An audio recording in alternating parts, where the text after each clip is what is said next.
Chapitre 42, Conseil consultation. A. Mime.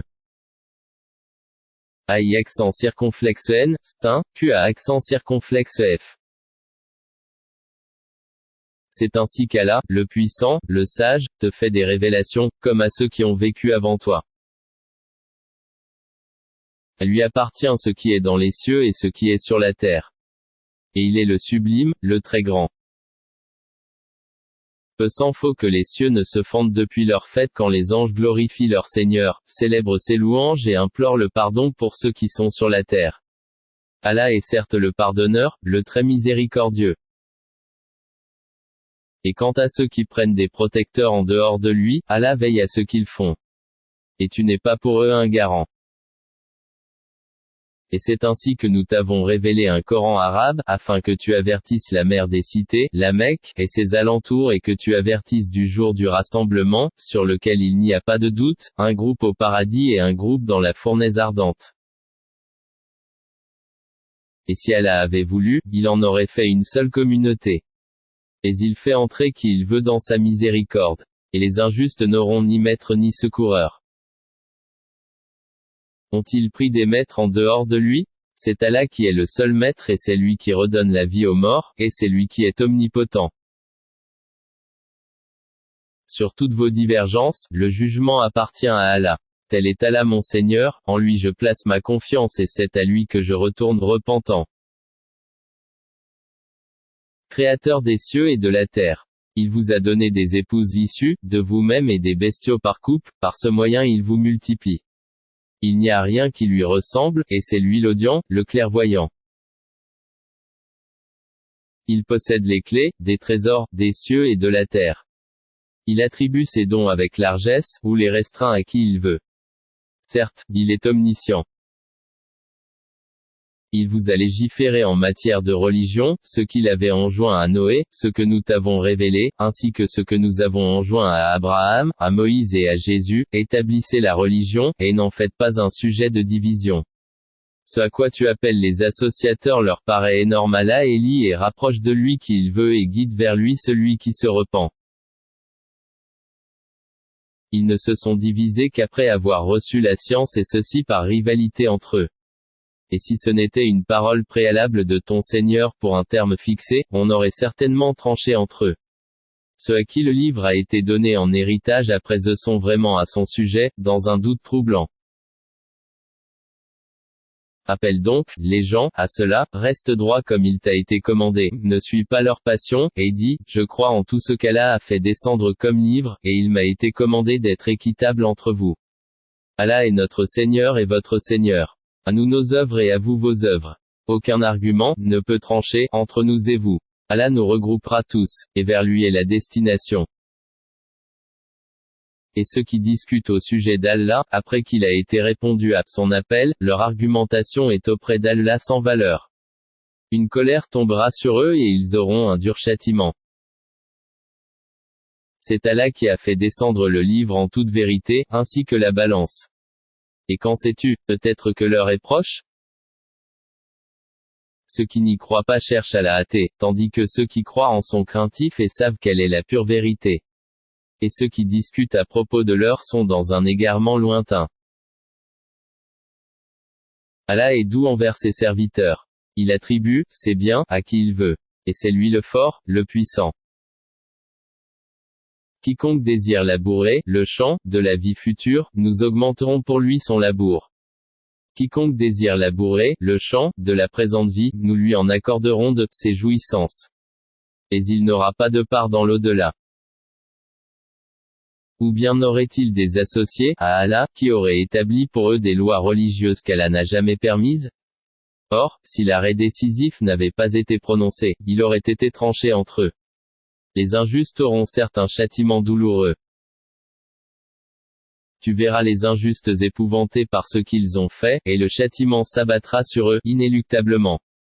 Et ceux qui croient et accomplissent les bonnes œuvres, seront dans les sites fleuris des jardins, ayant ce qu'ils voudront auprès de leur Seigneur. Telle est la grande grâce. Telle est la bonne nouvelle qu'Allah annonce à ceux de ses serviteurs qui croient et accomplissent les bonnes œuvres. dit, je ne vous en demande aucun salaire si ce n'est l'affection eu égard à nos liens de parenté. Et quiconque accomplit une bonne action, nous répondons par une récompense plus belle encore. Allah est certes pardonneur et reconnaissant. Ou bien ils disent il a inventé un mensonge contre Allah. Or, si Allah voulait, il scellerait ton cœur. Par ces paroles cependant, Allah efface le faux et confirme le vrai. Il connaît parfaitement le contenu des poitrines. Et c'est lui qui agrée de ses serviteurs le repentir, pardonne les méfaits et sait ce que vous faites.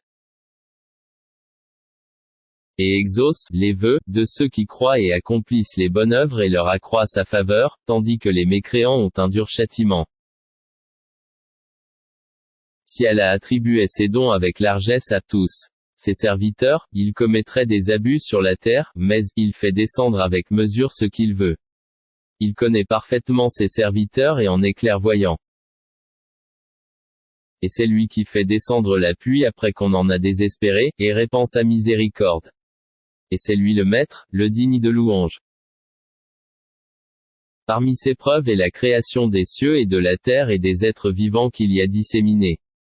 Il a en outre le pouvoir de les réunir quand il voudra.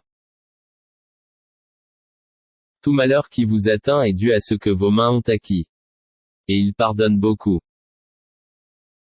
Vous ne pouvez pas échapper à la puissance d'Allah sur la terre, et vous n'avez en dehors d'Allah, ni maître ni défenseur. Et parmi ces preuves, sont les vaisseaux à travers la mer, semblables à des montagnes. S'il veut, il calme le vent, et les voilà qui restent immobiles à sa surface. Ce sont certainement là des preuves pour tout homme, endurant et reconnaissant. Ou bien, il les détruit en punition de ce qu'ils ont acquis, comme péché.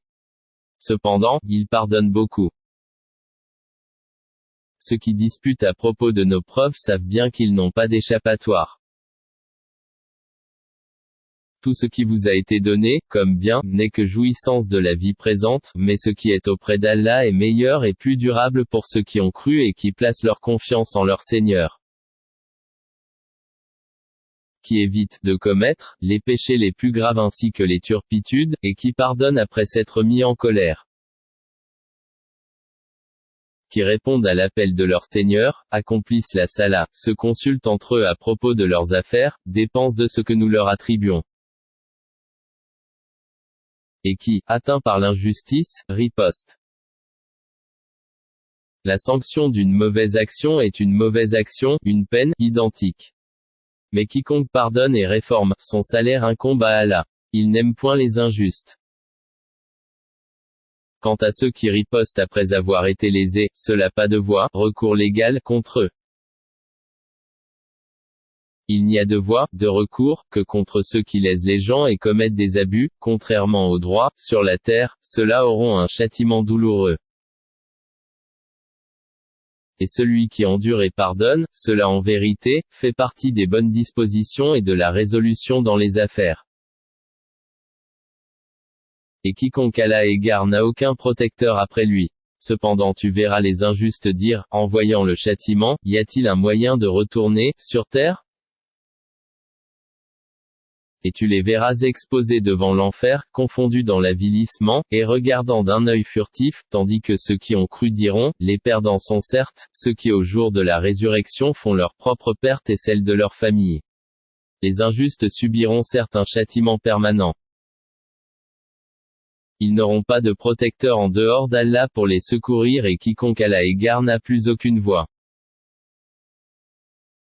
Répondez à l'appel de votre Seigneur avant que ne vienne un jour dont Allah ne reportera jamais le terme. Ce jour-là, nul refuge pour vous et vous ne pourrez point nier vos péchés. S'ils se détournent, nous ne t'avons pas envoyé pour assurer leur sauvegarde, tu n'es chargé que de transmettre le message.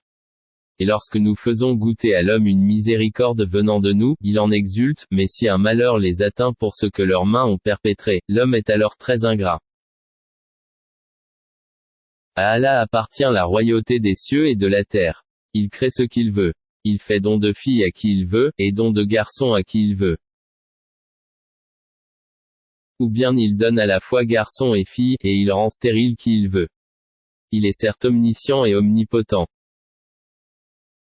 Il n'a pas été donné à un mortel qu'Allah lui parle autrement que par révélation ou de derrière un voile, ou qu'il, lui, envoie un messager, ange, qui révèle, par sa permission, ce qu'il, Allah, veut. Il est sublime et sage. Et c'est ainsi que nous t'avons révélé un esprit, le Coran, provenant de notre ordre. Tu n'avais aucune connaissance du livre ni de la foi, mais nous en avons fait une lumière par laquelle nous guidons qui nous voulons parmi nos serviteurs. Et en vérité tu guides vers un chemin droit. Le chemin d'Allah à qui appartient ce qui est dans les cieux et ce qui est sur la terre. Oui, c'est à Allah que s'acheminent toutes les choses.